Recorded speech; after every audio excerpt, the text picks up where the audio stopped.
Hey guys, welcome back to ENC, where everything is North Carolina. Today I just left the International Civil Rights Center and Museum in Greensboro, North Carolina, and I'm gonna insert some clips and videos of the few footage that I could get while in the museum, because obviously you can't record and take photos in most museums. But I just left, and it was probably the best trip that I've been on in a while. I absolutely loved it. When I left, I just felt so refreshed, so clean, so, I don't know, like I just felt so good. I would recommend anybody who is ever in North Carolina, especially if you're in Greensboro, North Carolina, to check out the museum. It's $15 per adult and then $10 per student. I believe if you're under 5 or 6, it's free. I went with my daughter came and she's only 4, so it was free for her. But it was wonderful. It was great. And if you're not familiar with the museum, pretty much it's the place where the Greensboro 4, the 4 gentlemen that attended A&T College in Greensboro, North Carolina, did the sit-in at the restaurant. So that's pretty much what the bulk of the museum is about. But then it's also a civil rights museum, so of course they talk about Malcolm X and Martin Luther King Jr., Rosa Parks, Fannie Lou Hamer, and all other civil rights activists. It is just great. They have a remembrance wall of people that you may have heard of, obviously, and then a few people that you may not have heard of that were killed during the civil rights movement. I know one was a 13-year-old boy who was riding on the handlebars of his brother's bike, and he was shot down by the racist. We'll just use that word. But he was shot down by the racists only at the age of 13. Another one was a truck driver who was mistaken for another African-American man who was accused of trying to talk to a white woman, and he was gunned down by the KKK and executed for no reason at all. It was mistaken identity. Those are just a few of the stories that I saw on the Remembrance Wall. And of course, Emmett Till, Martin Luther King Jr., just to name a few. So I loved it. I adored it. When you walk in, once you check in, they direct you to go to the auditorium to watch a video. I'm not sure how long the video is. I didn't sit through the whole thing, but I just watched the video to the end, which was maybe about 10 minutes or so. It wasn't long. So it's not a really lengthy video, but it's an informative video that pretty much just gives you the outline of the museum and kind of what to expect, some of the exhibits that you'll see as you enter into the museum and things like that. So I would recommend watching the video. But of course, the best part is just the lunch counters. It's just the lunch counters. When you walk in, it's like, I don't know, it's like a time machine takes you back to 1960. And I think about 1960, MLK was in his prime. The church bombing in Birmingham hadn't happened.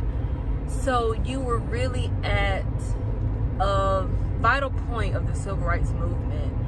And for four young men who attended college, to decide that we're going to go into this white-only establishment and we're going to sit at lunch counters that are not made for us, that are not meant for us, and we're going to sit and we're going to demand, even with the color of our skin, we're going to demand to be served. Even though we won't be served, even though this is going to cause a scene, even though this is going to, whatever may happen, it's not right in the eye of the law. But in the eyesight of God and the eyesight of man, this is what it should be. We should be treated equal. We should be treated fair. And all I want to do is get a hamburger. All I want to do is to get a cup of coffee. And all I want to do is to sit here just like everyone else and be treated like everyone else. That's all I want. And so when you walk in, I'm going to shed a tear. When you walk in, it's like you go through double doors and you just open up and you go in. And you see the counter, you see the bar stools, and everything is placed in position as it was 60 years ago. 60 years ago, 61 years ago. You can see the prices. A slice of cake was 15 cents. The original cash register, the notepad that the waitress used to take orders, the silverware, the plates, the sink, the menu that hung on the wall. And you can even, when you look at some of the stools, if you actually look at the stools, they have rips in them. So they're not new. Nobody tried to patch them up or anything like that. But it was just remarkable. I mean, to know that not just this is not a replica, but you're in the actual place where it all took, you're in the building where it all happened. That was remarkable. And I mean, for that to be preserved, and I was overhearing one of the attendants that worked at the museum, she said that I guess the actual store closed in 1993. It is called Woolworth. It closed in 1993, and they wanted to tear it down or to get rid of it, but then I guess they bought it out and turned it into a museum to preserve it. And it's just amazing. The artifacts, the old pianos, the old briefcases from lawyers. It's just a lot to see. Video-wise, it's a lot to read. It's just a lot, and it's wonderful. I like the layout of it. I like that they have the Remembrance Wall. I like that it starts out with the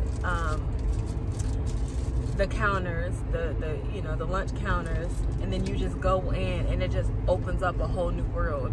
And I mean, especially if you didn't grow up in that time, you get to see something that you've never saw before. And if you did see it, it was mainly, just in a textbook or something like that, Or even if you're older and you were, you know, of college age in 1960, or if you were a small child in 1960, or whatever the case may be, it kind of brings you back to that time.